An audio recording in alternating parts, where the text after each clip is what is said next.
প্রথম ম্যাচে হতাশাজনক হার, তাই দল নিয়ে অনুশীলনে এক্সট্রা সিরিয়াস অনূর্ধ্ব-23 দলের সহকারী কোচ হাসান আল মামুন। তবে সহকারী বললে ভুল হবে, কেননা অসুস্থতার কারণে প্রধান কোচ সাইফুল বারী টিটুর অনুপস্থিতিতে তিনিই দলের সর্বেসর্বা। অনুশীলনে নামার আগে দলের ম্যানেজার শাহিন হাসান সবাইকে হয়তো অনুপ্রাণিতই করার চেষ্টা করছেন। আগের কথা ভুলে কাল আবার নতুন শুরুর আহ্বান জানাচ্ছেন। ভিয়েতনামের সাথে প্রথম ম্যাচে পরাজয়ের পর আর যে কোনো পথ খোলা নেই কিউবা জায়ান্টদের সামনে। আগামীকাল অনূর্ধ্ব-23 এশিয়ান কাপ বাছাইয়ে বেলা 3টায় ইয়েমেনের বিপক্ষে জয়ের বিকল্প ভাবছে না বাংলাদেশের যুবারাও।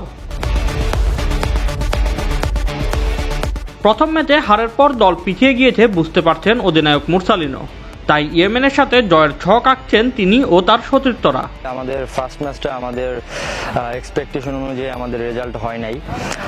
তো আজকে আমাদের কালকে যেহেতু আমাদের ম্যাচ, আজকে ট্রেনিং সেশন ছিল। কোচেরা আসলে আমাদের ইয়েমেন টিমের যে উইক সাইডগুলো আছে, স্ট্রং সাইডগুলো আছে, ওইগুলো থেকে আজকে আমাদেরকে একটা ভিডিও সেশন ছিল প্র্যাকটিসের আগে। তো আসলে আমি মনে করি আসলে কালকে আমাদের do or die match, so we have to win anyhow. আমার দলের সবার মেন্টালিটি এখন এইটাই।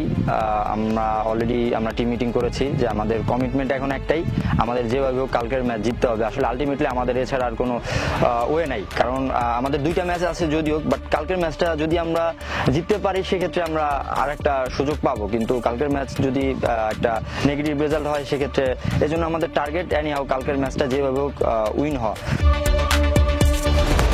দলের ভুল ত্রুটি নিয়ে কাজ করছেন দায়িত্বে থাকা কোচ হাসান আল মামুন। খেলোয়াড়দের নিয়ে তার প্রত্যাশা ঘুরে দাঁড়াবে তারা।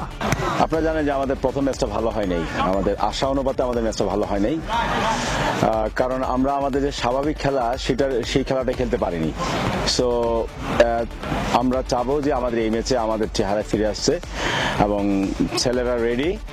আমরা টেকনিক্যাল যে বিষয়গুলো আছে, অপোনেন্ট কোন জায়গাগুলো স্ট্রং সাইড আছে, কোন জায়গাগুলো তার দুর্বলতা আছে, এগুলো নিয়ে আমরা তাদেরকে আজকে ভিডিও সেশন করিয়েছি, পাশাপাশি তাদের সম্পর্কে একটা ওভারঅল ধারণা দিয়েছি। So team ready. এখন আসলে টুর্নামেন্টে টিকে থাকতে আপনাকে এই ম্যাচে জিততে হবে। প্রথম ম্যাচে দলের ত্রাতা ছিলেন গোলরক্ষক মেহেদী হাসান শ্রাবণ। আগামীকালকের ম্যাচেও তার দিকে তাকিয়ে থাকবে পুরো দল। তবে কিউবা তানিল মোরসালিনরা ঘুরে দাঁড়াতে না পারলে ফলাফল নিজেদের পক্ষে আনা কঠিন হবে বাংলাদেশের যুবাদের জন্য। Shoaib Shams, BD sports time.